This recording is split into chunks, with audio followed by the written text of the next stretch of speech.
Hello and welcome to part 3 deep dive into phonetic reading with silentelephante.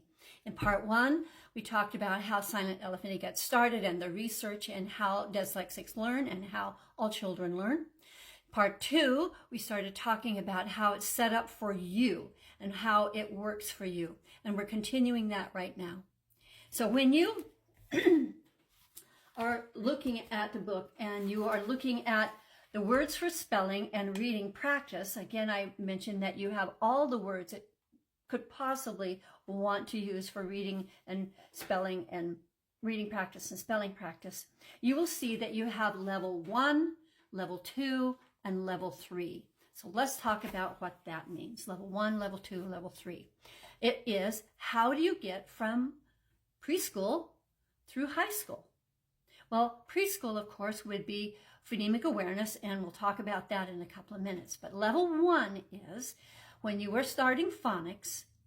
That's part 3, when we start short vowels, and goes through part 14. When you're starting phonics, you're going to go through level 1 words and level 1 work the whole way through part 14. Level 1 takes all of our kids clear to 6th grade. As they went through part 1, they were learning every single vague phonics concept through some creative activity that involved their whole body and in their whole self, their whole mind in some way. So they have created individual identification, individual meaning for every single one of those vague concepts. They do that the very first time they go through in part 1, and that gets them to 6th grade. Now when they come back and you are doing it again, part 2, so they're going to go part 2 all the way, level 2 all the way, parts 3 through 14, and that takes them to the 9th grade. But they are solidifying those concepts deeper and deeper every time. So they go back, they remember, maybe do those activities again, they get out those masks, they play with it again. They are solidifying those new neural pathways that they created the first time they went through. So those pathways are now stronger and stronger. When they finish part 2, level 2, then they're going to do level 3. They do level 3, parts 3 through 14, and that takes them to the end of high school. And again, they have solidified those new neural pathways, one each for each one of those phonics concepts. So they are absolutely solid with those concepts when they finish level 3, part 14.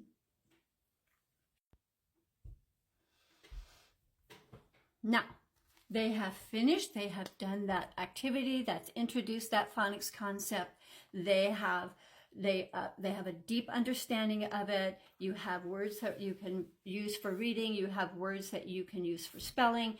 You have the different levels that you're doing. And now let's look at how we connect all of that into worksheets. So you have levels 1, level 2, level 3 worksheets. Level 1 worksheets are going to be those ones that are only going up to that 6th grade level. Of course, this is just the beginning. This is a 1st grade level 1.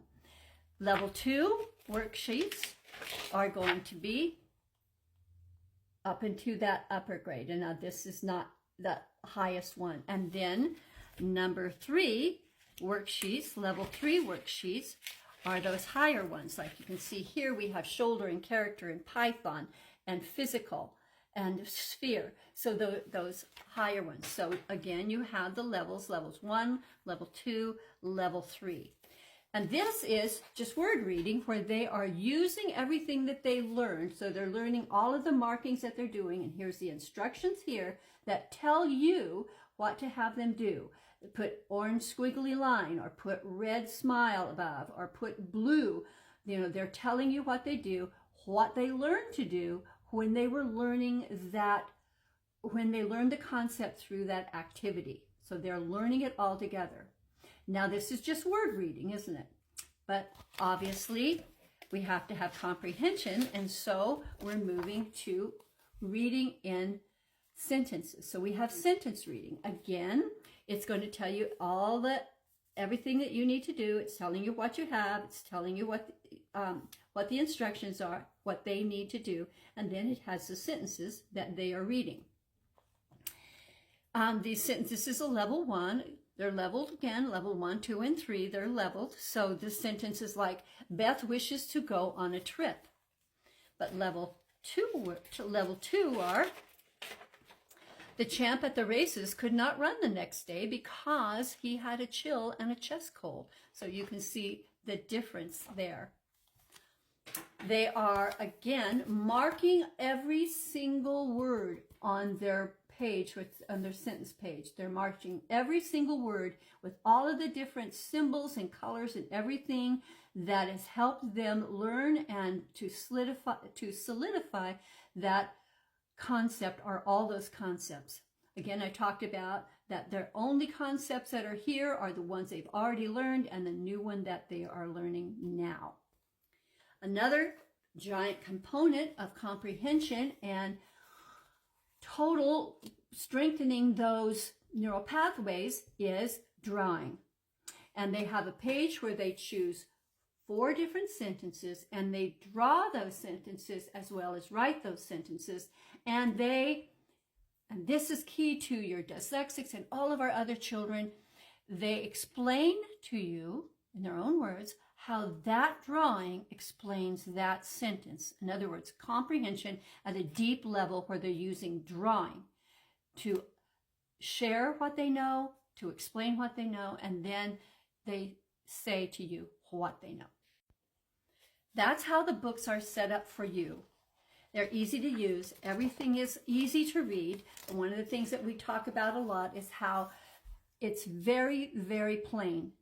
And that's what you need for your dyslexics. It's very, very plain. They bring all the color, because I was talking to you about the drawing. I'm talking to you about how they are putting the symbols and the colors and using. They bring all the color to the pages. It's for 2 reasons. They bring all the color to the pages, and it is not for your dyslexics anything on there that will be confusing in any way, including the fact that everything is printed in Century Gothic font, so that they are never coming up against a font that they have to try to figure out the font as they're trying to figure out what they're doing on the page. Your books, your parts 3 through 14 are set up exactly the same. The format is exactly the same for you and for your dyslexics, and this is powerful for every one of our children. There's no confusion anywhere. Now, let's continue with what you get. You also get part 2. In 1 through 14, part 2 is assessment. It's all the assessments that you're going to need the total time that your children are learning with phonetic reading with Silent Elephant E. It has your phonemic awareness assessment, it has word reading assessment, it has comprehension assessment, fluency, passage reading assessment. It's everything that you would need. Plus it has an introduction of everything and a preface to everything. Again, we have lots of information there for you. That takes us to the end of part 3. I will see you with part 4. I will talk a little bit more about how it's set up for you, and I will see you there. Thanks.